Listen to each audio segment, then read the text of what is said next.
Oi, pessoal. Na aula passada, nós vimos que a cultura de anteras, ou mais particularmente a cultura de micrósporos, permite a obtenção de plantas diaploides, plantas que são homozigotas para todos os genes. Isso pode ter um interesse bastante grande para o melhoramento de plantas. O que nós vamos ver hoje é a cultura de protoplastos.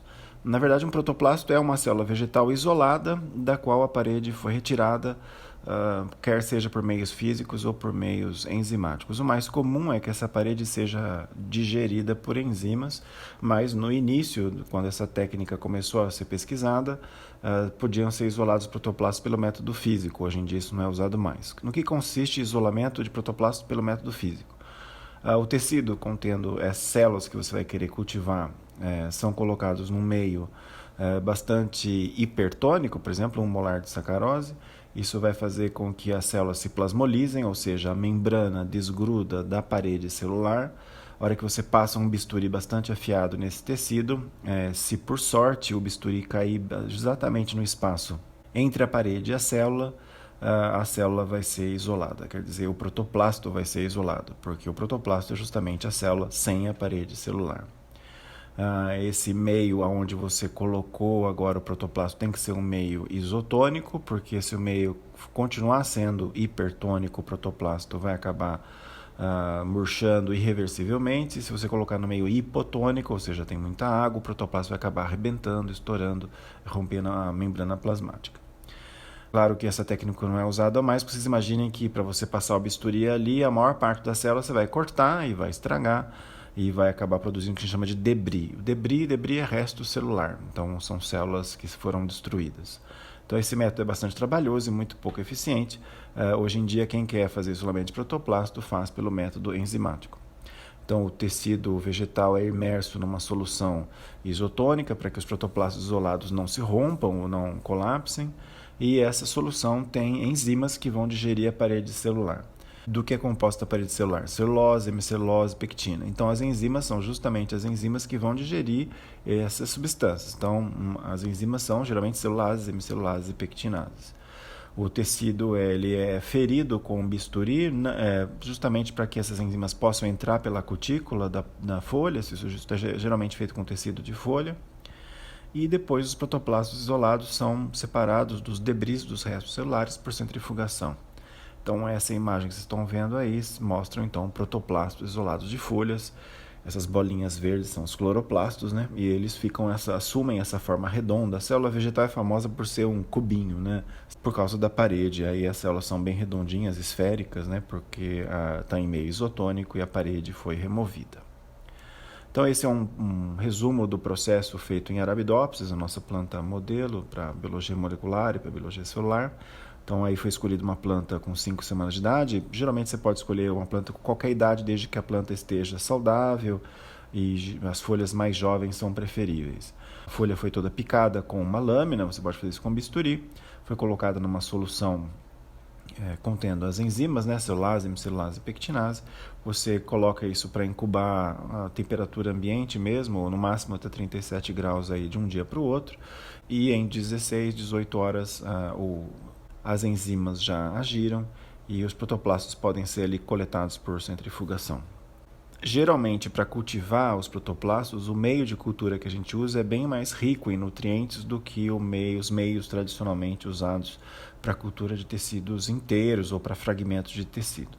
E essa cultura, como a gente isolou os protoplastos no meio líquido, né, é geralmente feita em meio líquido mesmo, mas raramente em meio sólido ou em droplet, que são esses droplets de meio são feitos com aquela técnica do alginato de sódio, como nós mostramos lá para sementes artificiais na aula que a gente falou sobre embriogênese somática. Então é feito em droplet, meio sólido, mas o mais comum mesmo é em meio líquido. E geralmente a cultura, principalmente no começo, é feita no escuro. Essas placas de Petri contendo esse meio de cultura, esse protoplasto é colocado no escuro, porque esses meios geralmente são muito ricos em auxina para dar esse start, para dar esse início de divisão celular que induz isso à auxina, e geralmente a auxina é degradada com a luz, vocês devem se lembrar disso, então a cultura inicialmente é feita no meio, no escuro. Bom, a primeira coisa que acontece durante a cultura é a regeneração da parede. Vocês falam, olha, mas se a gente teve tanto trabalho para tirar a parede celular e agora a primeira coisa que acontece é regenerar a parede, Mas vocês vão ver daqui a pouco por que que uma das vantagens da gente tirar a parede celular. Mas enfim, a primeira coisa que acontece é a regeneração da parede de novo e logo depois de 2 dias tem as primeiras divisões celulares. Essas divisões vão formar uma colônia de células em mais ou menos 20 dias a um mês e essas colônias podem ser cultivadas depois num meio rico em citocinina e a citocinina vai induzir formação de parte aérea, regeneração de plantas lá no segundo mês.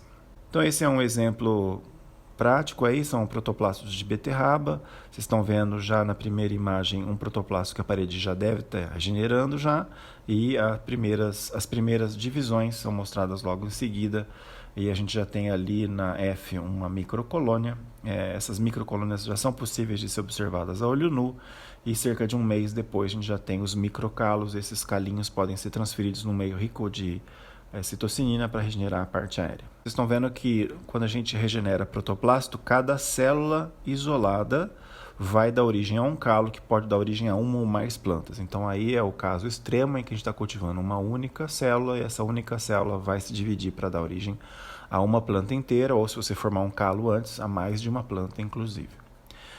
Como qualquer coisa de cultura de tecido, existem fatores que vão influenciar o maior ou menor sucesso da cultura de protoplastos. A primeira coisa é o genótipo e o estado nutricional da planta.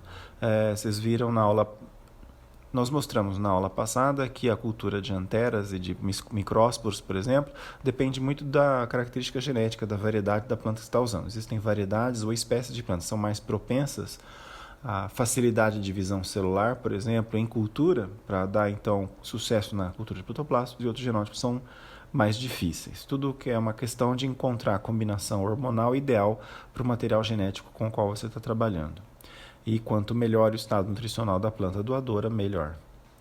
O meio de cultura, como eu falei, é um meio de cultura rico e a composição desse meio também deve ser modulado ou modificado de acordo com a espécie que você está trabalhando. A maior parte das espécies preferem meio líquido, mas algumas espécies podem regenerar melhor em meio sólido, né? Isso tem que ser testado também. Outra coisa importante é a densidade de cultivo. Existe uma coisa que a gente chama de quorum sensing em inglês. Então, essa expressão quer dizer que as células conseguem comunicar entre si e se você fizer a cultura de uma densidade muito baixa de células, uma célula vai ficar muito longe da outra na cultura de tecidos, essa célula tenta se comunicar com outras e vendo que ela está sozinha, ela acaba ligando o processo de morte celular programada, ela meio que, entre grandes aspas, né, se suicida. Então existe um número adequado de células em que a comunicação entre as células vai permitir com que elas entrem em divisão. Um excesso de células pode sinalizar uma competição por nutrição, isso também vai causar a morte das células. Então é preciso achar aquela densidade de células ideal para que elas consigam se comunicar e consigam entrar no processo de divisão. Isso precisa ser determinado experimentalmente, não existe nenhuma regra pré-estabelecida.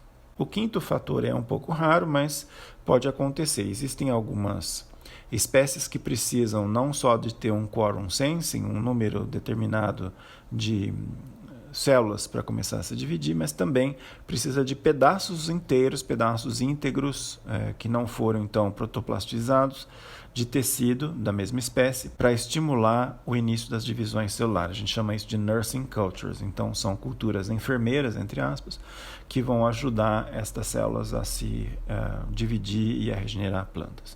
Mas isso é um pouco mais raro, a maior parte das espécies não precisa desse tipo de cuidado. Como nós vimos agora há pouco, a primeira coisa que o protoplasto faz em cultura é regenerar a parede.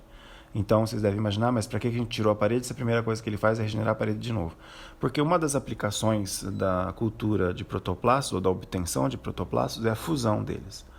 Uma das grandes barreiras da gente fundir células vegetais é a presença da parede. A parede celulósica impede que as membranas plasmáticas entrem em contato e se fundam. A hora que você retira a parede celulósica, você transforma essa célula vegetal numa célula muito semelhante a uma célula animal, que não tem parede.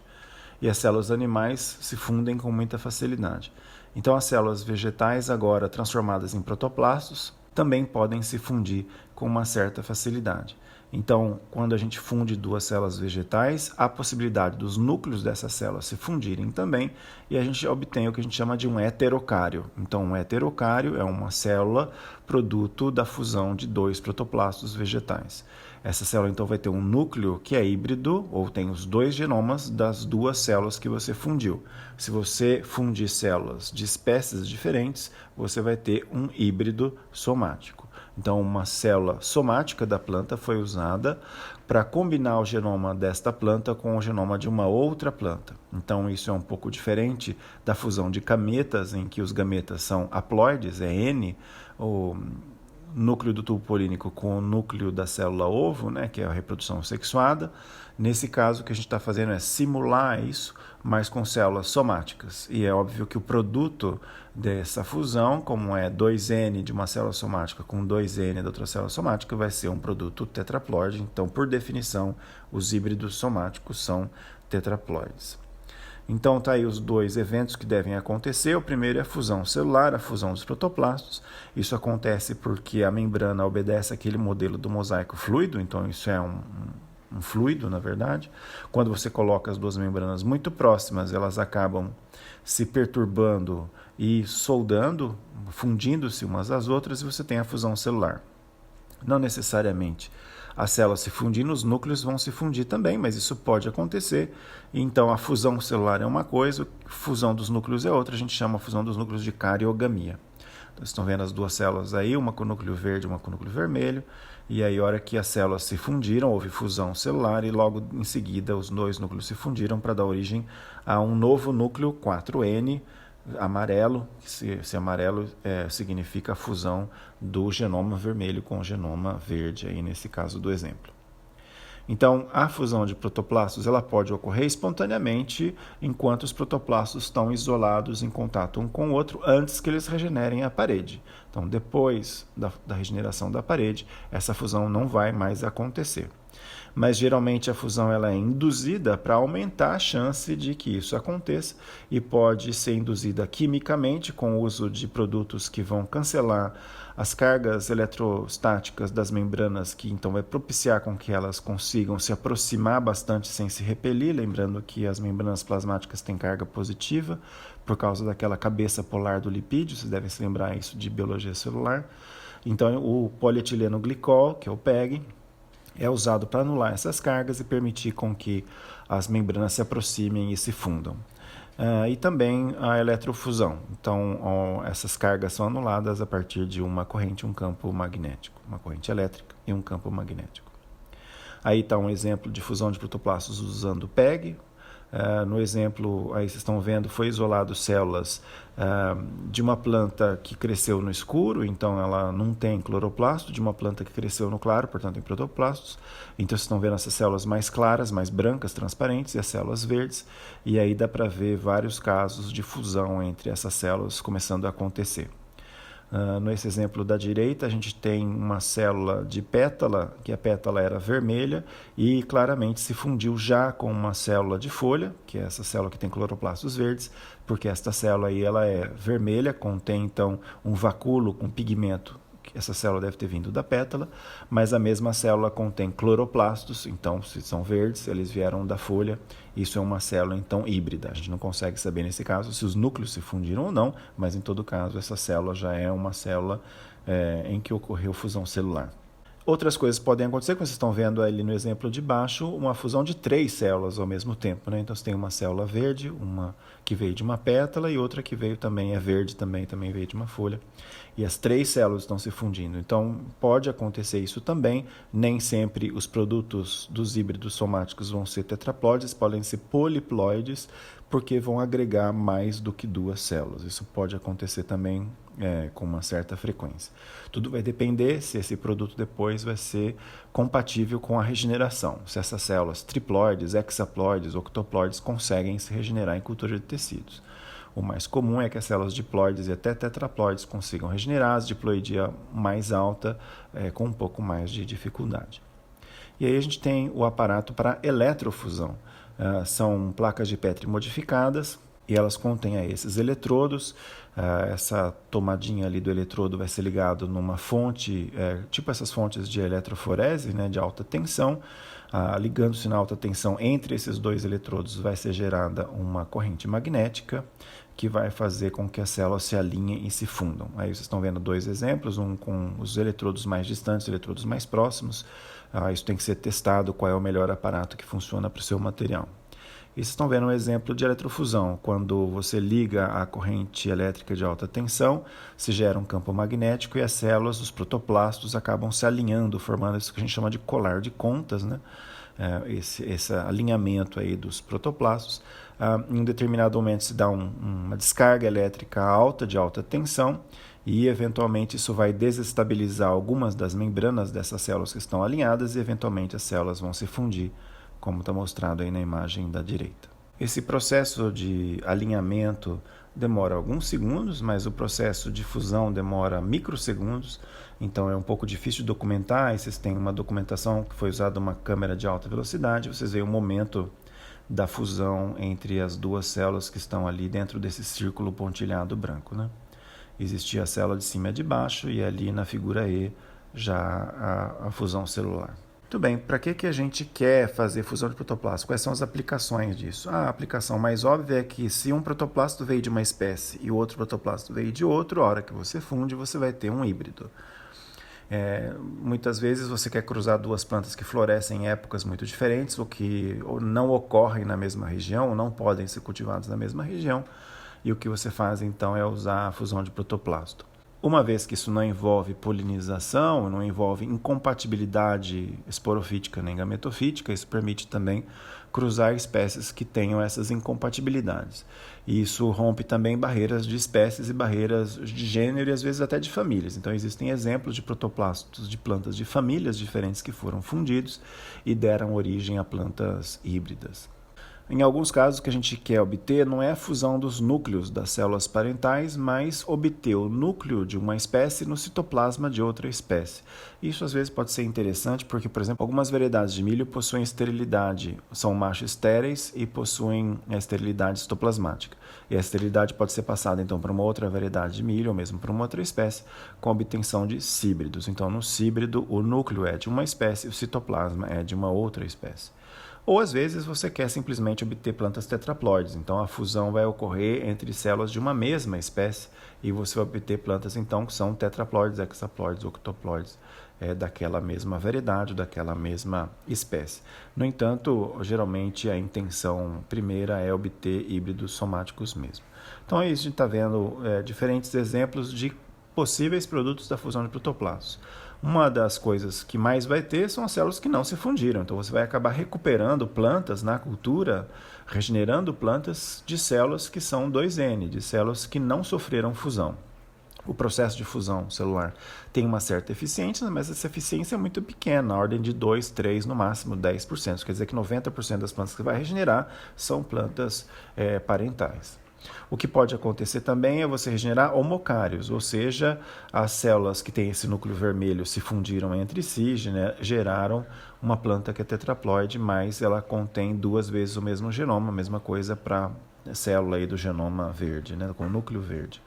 Mas o que a gente quer geralmente são os heterocários. Aí os heterocários ocorreu a fusão celular e também a fusão dos núcleos. E aí você tem esse resultado, esse núcleo amarelo aí, que é o resultado simbólico da fusão entre o núcleo verde e o núcleo vermelho. E pode haver finalmente a obtenção dos híbridos, né? Então, no caso, a planta foi obtida com o núcleo da espécie em que tem o núcleo vermelho e o citoplasma da espécie que tem o núcleo verde.